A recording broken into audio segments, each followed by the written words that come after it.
Brad Galley joining us now with this list. Brad. Sports are supposed to be our escape. They're supposed to be our distraction and our happy place. It's crazy when they can't be. And at this time, every sport, every athletic escape and rallying point is being halted.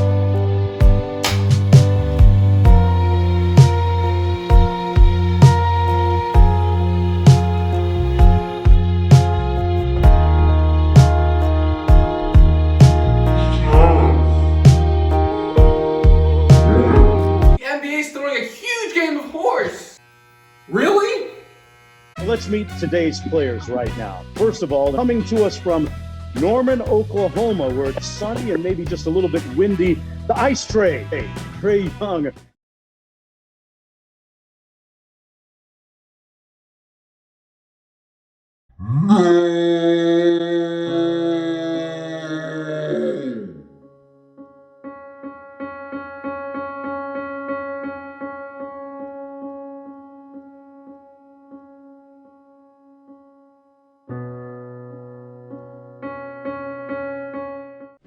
Hello everyone and welcome to the third episode of Crunch Time, the show where I ask a sports-related question to a panel of 4 contestants who present their answers to me in the form of 1-minute video rants. My name is Liam Crothers, and with sports having been put off for the foreseeable future due to COVID-19, I decided to ask our panelists Zach, Ella, Jackson, and John what would be the most interesting story in sports right now if not for COVID-19. Consider this your audition for ESPN. Just kidding, they're not watching. The rules of the game are simple. Our 4 contestants present their rants to me, and when the episode is over, you, the audience, votes on the winner, either in the comments section or on Facebook, Instagram, or Twitter. Links in the description below. But before we get into the rants, let's go over last episode's voting results. Zach, who ranted that UB needs a documentary, got an astounding 46% of the vote. Damn, Zach, must be a lot of Habs fans watching the show. Arguing for Alphonso Davies, Emil got 18% of the vote. So for choosing a soccer player, Emil gets the boot. Poetic, isn't it? Jelani, who argued for Antonio Brown, got 23% of the vote. So I guess the closest thing we'll have to an Antonio Brown documentary is his Instagram live shows. I'm not complaining. And lastly, Rain finished with 13% of the vote, arguing for Michael Kendricks. After winning Week 1, Rain falls to 4th in Week 2, ending his 1-week Crunch Time dynasty. And now, without further ado, let's get into the rants. Our returning champion, Zach Finch, will be arguing for Canadian Olympic sprinter Andre DeGrasse. DeGrasse famously won the silver medal in the 200-meter dash in 2016, but hopefully with this rant, Zach finds his way to gold. If it weren't for COVID-19, there would still be plenty of interesting sports stories to choose from. However, I believe the most interesting of the bunch is Andre DeGrasse and his return to the Olympics.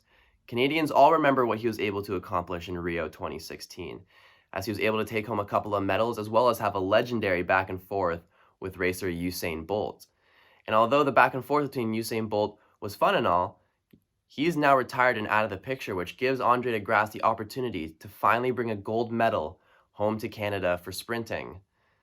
However, he's been dealing with injuries for the past 2 years and has been on the upward climb ever since. He's been trying to get ready for the Olympics, and it seemed like he was finally about to live his dream again before COVID canceled the Olympics.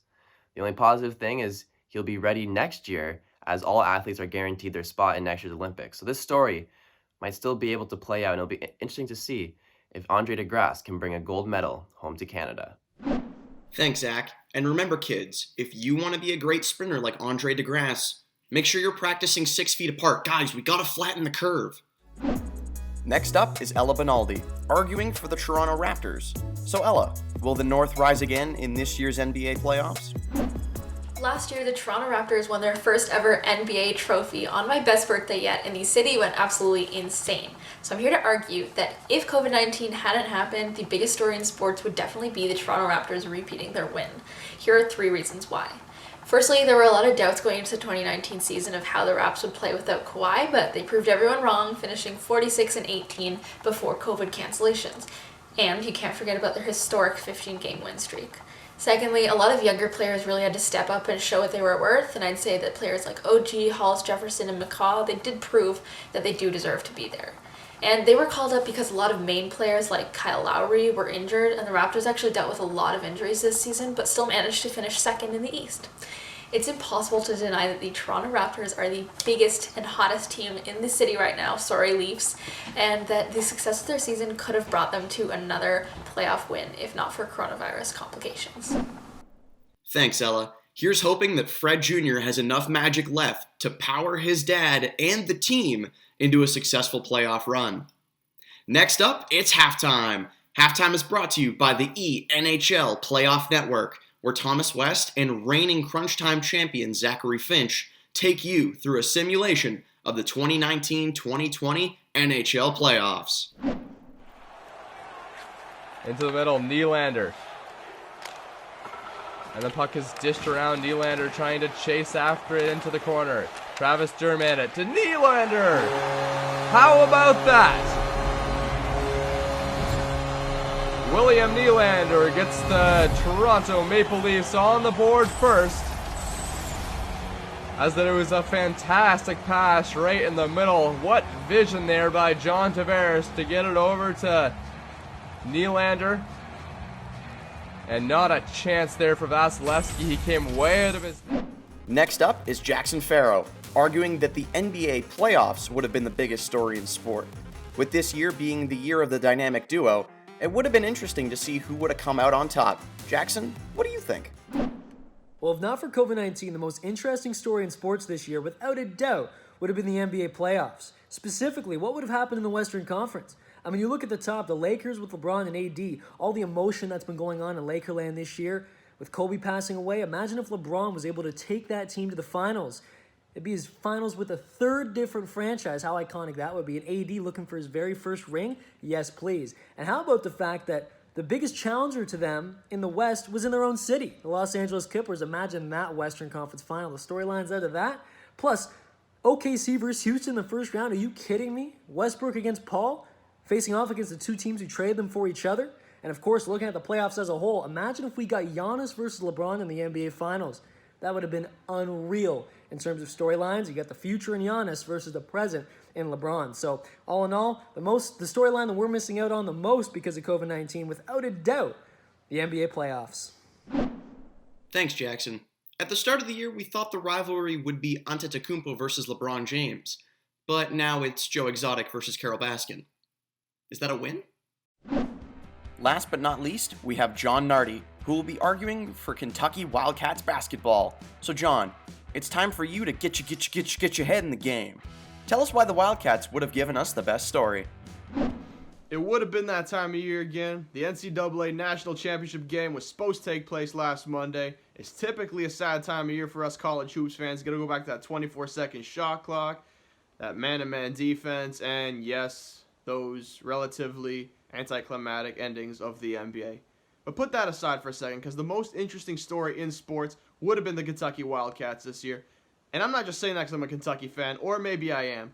But Coach Calipari would have led the 2020 Kentucky Wildcats to a national title. The best coach in college hoops. How can you argue with that? Don't tell me it's Coach K, unless you consider not making the Final Four and losing at the hands of the Michigan State Spartans an accomplishment.